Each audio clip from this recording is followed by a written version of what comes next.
Hi, I'm Alasdair Paterson. On this episode of Future Banking, we continue our 5-part journey to look at the ultimate contact centre. We explore with the likes of Citi, Admiral and Santander how outsourcing and offshoring can be used to effectively lower costs while maintaining customer standards. But first, with digital channels forming a part of the contact centre, we look at some of the digital offerings available. So I've come to Durban to speak to Howard Blake about the digital revolution within customer contact centres. It's been a particularly interesting challenge for us because for some reason the world still believes that a contact centre that uses telephony is the means through which a customer is sometimes best contacted. And as this migrates and this debate migrates, so we're seeing different levels of uptake with it. Some customers are wonderfully digitally enabled and aware and demand that we provide those services. I think the call centre industry going into the future will be a blended solution of voice and data. At the moment it's skewed, it's definitely still skewed in favour of voice, which I think is sad because it's not the greatest way of communicating with people from an accuracy point of view. You can't always guarantee the quality of the voice interaction because we're human beings and we behave differently on different days. But when you migrate those typical contact center type actions into the digital realm, it's much easier to be able to guarantee the quality of that interaction because it's a very pointed discussion, it's a recorded discussion, it's easily accessed from a record keeping point of view. What we do find though is that, and the frustration for us is that the typical customer is generally more advanced than the enterprise when it comes to the digital realm. So they have more digital tools available to them to communicate with, which they prefer. I think they'd rather speak to us on WhatsApp, let's be honest, than make a telephone call. So our contact center at the moment is going through that migration and we've been accelerating it quite aggressively since the mid-2000s. Not because we have to, but because we feel that is the way of the future. Back in the UK, I headed over to Santander to see Steve Pateman to talk about what they're doing in the customer space. I mean, contact centres, I think, are really an interesting challenge in terms of how you manage them. I mean, there's one school of thought at one extreme which sort of says it's a cost centre and actually no call should go on for more than 30 seconds and so on and so forth, which I don't like at all. Yeah. And at the other extreme, there's the sort of, well, the call can go on for as long as it likes. The answer lies somewhere between the two. I mean, I would like our call centres to be focused on providing answers to customers, being able to meet their needs, not being time constrained by how long you spend on the phone, hopefully ending the call by saying, is there anything more I can help you with, which we've never done in the past, but we should do now. But also understanding the dynamics of call centres in terms of how you manage the resources and so on and so forth. And again, you know, it's an area where actually I think you have to challenge the conventional wisdom and you have to challenge the way that things are done in the past. It seemed to me that in the past it was very binary. So you had something that was going to happen like an SVR increase in mortgages or an ISA program. And everyone says, well, I need another 70 people or 80 people. And you think, well, why is that? It's because actually there's a natural assumption that, you know, you'll see an inflow of traffic and therefore you need more people to answer the calls and so on and so forth. Actually, today you can use different forms of technology in call centres to actually manage that call volume. So if something has happened that's very generic to the industry, you can use an IVR or you can use the internet. You can use different ways of communicating with customers. And I think call centres will probably in the next 5 or 10 years evolve from being all about telephones, all about scripts, to about conversations with customers. And those conversations may be physical, in terms of I'm speaking to you on the telephone, or they could very well be via web chat or something like that, because the customer's choosing to start the process in the internet, but actually wants a bit of help along the way. Following more of a demand for digital channels, I was curious to explore how this would affect the millions of people employed by outsourcers, and how elements such as cultural alignment would be a factor. I speak with Gareth at BPeSA about outsourcing to South Africa. The thing about South Africa is it's not just one country, if you like. There are so much diversity in the country that to think of it as one personality type, if you like. And I think that's what's interesting for us as Brits, that actually it's so diverse, but the diversity adds flavour to the engagement. So 10 different languages, obviously everyone or most people speak English, but the engagement with people whose first language might not be English turns out to be a very special one. And the warmth that you see in a lot of the different personality types in South Africa is something that I think we don't have anymore in the UK. Perhaps because people have more time here, and perhaps because there's too much pressure in the UK to just get things done. Here, people are still in that mode of I want to understand you, and I want to get to know you. And it's any number of personality types that you'll be confronted with. Yeah, it's an African thing as well. I mean, you've got Medline out there, and just as you go out, look at the smile on her face. And none of us can do that. I can't. And it's just such a warm, friendly, I'm giving you a share of my own emotions in that smile. And it's not false, it's really genuine. Well, it translates on the phone as well. That's exactly that. If you're able to hear the smile on the phone, then you've got a very special experience. And that's what I suppose is the core of it all. It is hearing the smile. I talked to my bank this morning, and they said, put in a password. And I said, well, does it have to have any particular characteristics? And he said, well, listening to your voice, I'd put Manchester United in if I were you. Jokingly, obviously. But it was that immediate association. He realised where I was from. But I said, no, I think I'll put in Colchester United. I was curious to how big a factor rapport would be within a contact centre. So I've come to Swansea to speak to Dave Halliday about the ultimate contact centre. The days of almost false rapport in a call centre have gone. This is the time where you'd ring up and you'd have an endless chat about Coronation Street or EastEnders while you're paying for the call. And I think what we need now is people who are accurate and they do what they say they will do, and there's a strong first call resolution. And obviously I think we need to realise that customers are customers, they're not just numbers. So if the customer demands rapport, you change the way you deal with that call to help that customer make their experience as flexible and as enjoyable as possible. And I think it's really important that we open different avenues to liaise with our customers, and we constantly are close to our product, and we take our feedback and our complaints seriously, and we actually act on them. I headed over to Serco to speak to Helen Stanislewski about their offering within the outsourcing arena. Where do you sort of see the people factor in terms of your operations at Serco? Absolutely paramount. You've got to have the right people. So recruit the right people, train them again, have the right leadership in place, have the right management in place, and empower the people to do the right thing for the customer in line with the processes for that organisation. So people are everything. We can't provide a great service without great people. Hire for attitude and train for skills. And following on from that, how do you ensure that level of consistency to make sure that every customer interaction is dealt with to the same high level of standard? Well, of course, all calls are recorded anyway, and we constantly listen to calls. We correlate that call listening with our clients very, very regularly. So every agent will have calls listened to every month. At least between 4 and 6 calls will be listened to every month. We take customer feedback, of course, through a variety of means, whether that's formal surveys, online surveys, complaints, and we take all that feedback on and we feed that back to the people on the front line, and if they need more training, we'll give them that. I headed over to speak with Citi to see how the demands within outsourcing had evolved. We can sort of think about outsourcing of banking services in different categories, and not necessarily just the electronic channels as a single source, because banking has a lot in it that is it's sort of behind the scenes. It's like you never know that this is happening. So the electronic channels are just a means to get to the customer, or for the customer to get to the bank.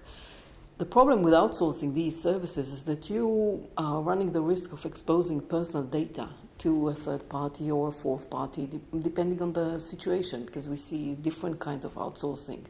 Even placing customer information in the cloud has to be secured. And there's a lot of regulation around protecting personal information. So banks are not rushing into outsourcing digital media. And if they're going into the digital media, they would do it on their own. They would do it in their own private cloud, etc. So I think that where the banks are outsourcing is on one hand the traditional areas where you have factories who produce consumer cards, for example. So that's been has always been outsourced. Call centers would be outsourced, and back office will be outsourced. But the digital area will take longer to outsource. What is the legislation and security implications compared to, say, a European country? South Africa is very in tune with what goes on in the EU, but in particular with what goes on in the UK, and there's absolute alignment and conformity. And I think, and you've probably heard that stat before, with World Economic Forum and #1 in auditing, and I think that's a reflection of how seriously South Africans take standards, quality, and through our history and our relationship with the UK, you'll see a one-to-one relationship as far as compliance is concerned. As far as foreign direct investment is concerned, the UK is the #1 contributor to the South African growth. Outsourcing is often associated with some of the larger organisations, which aren't really as flexible and agile, generally speaking, as some of the smaller ones.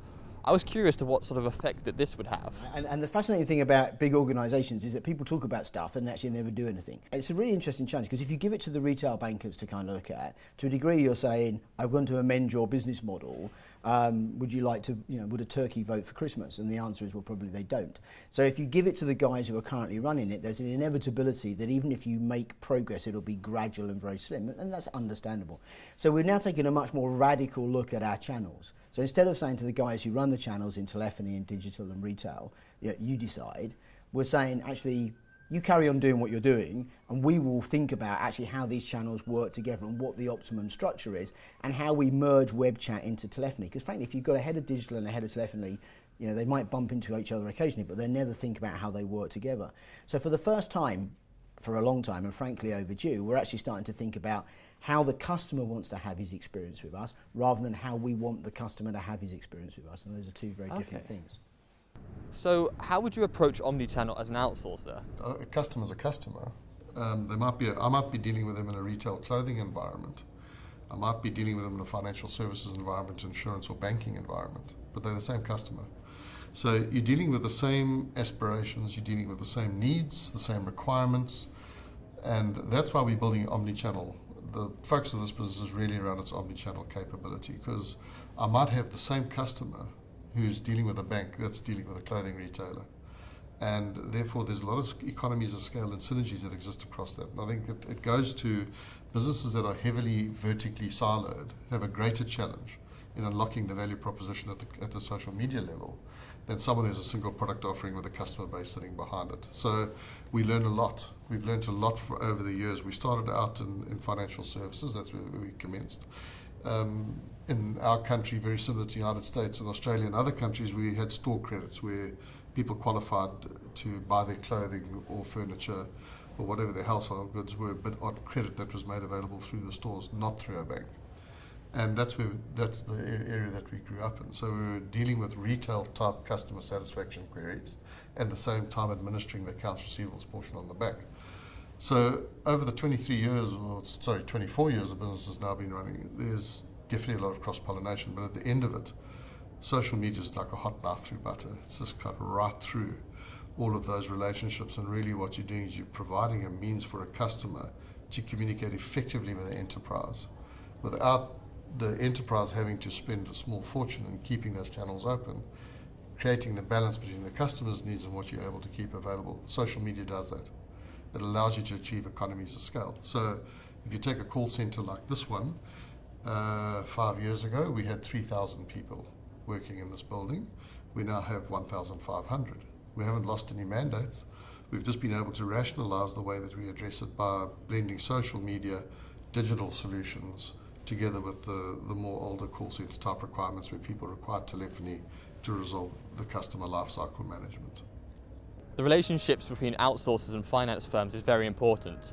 So I want to look at how best to approach this. What really is Admiral's approach to outsourcing, and how does this align with your company culture? Yeah, it's really important, and I think it's really important to get away from this sort of mantra of cutting cost. I think our service levels need to be the same no matter where you call, and that's what we're working towards, because the customer, when they come through, they've got to get the same service. We've got to get parity there. I think it's really important that our operations in Delhi and Bangalore buy into the culture, and also we support them to do that as well. For example, Bangalore, our operation there, have got their party tomorrow, so they close for the day and they have a party. And the same as our operation in Delhi have a party, and they would have days off to celebrate, for example, Diwali. But I think the strength there is making sure the customer gets the same level of service, whoever they call and whenever they call. And as I said, it's accurate, it's quick, and the person they speak to is knowledgeable. And if we really bolt down the culture and try and share all the good ideas they have and we have, it makes for a stronger proposition. So with all this talk of a digital contact centre, how does this compare to a telephone one? We've got around 14,500 people globally serving banking and financial services across probably 40 clients. Not all of those are in the UK, of course, and increasingly a vast majority of those people are handling contact centre operations, but also a lot of them are handling middle and back office operations as well as digital. So moving to digital has been probably quite a natural step for us, in line with, I suppose, consumer demand. So it starts with internet banking help desks, and as people then want to, and as clients need to handle secure messages, for example, email, they're looking to outsource providers such as ourselves to handle those on their behalf. Web chat's growing exponentially in this sector, especially because you can actually go through all the identification processes that are essential with end customers. And of course, both we and customers have got an audit trail using web chat. So it's growing like crazy, and we're helping many of our clients with that surge in demand. It's a slightly different skill set, obviously speaking rather than writing responses down, and it's a slightly different process. But of course, empathy is still important, knowing the processes are still important, solving the customer problems are still important. So how would the banking and finance arena evolve over the next few years? I look after the outsourcing arena, and when you look at it, I think this is a true reflection of the challenges that the banking industry faces today. Heightened regulations, reduced costs, which is a target, and engagement of our customers. So from my point of view, I can't really opine on the customer engagement, but I do see the regulatory attention and the heightened expectations as a key influence on the way banking is going into the future. And when you consider what's going on out there, and the fact that there's a shadow banking industry already arising, which is not regulated as the banks. And by using the term shadow, I don't mean negatively. I just mean that they are non-regulated. So you can get a loan from a non-regulated entity. You can make a funds transfer on the internet without actually seeing a bank. And all of these are risks that are impacting the banking industry. How will all of this be translated into tomorrow's bank, and how will tomorrow's bank look like? I can't really predict, but I do foresee that we will see much more outsourcing, we will see fewer branches, and we will see a lot of more social media, electronic banking, etc. being offered, being pushed, being promoted, simply because the banks have no ability to sustain the current level of expenses that they have. On the next Future Banking, we start to look at some of the analytics involved within the ultimate contact centre, as well as looking at the software side of things and IVR providers.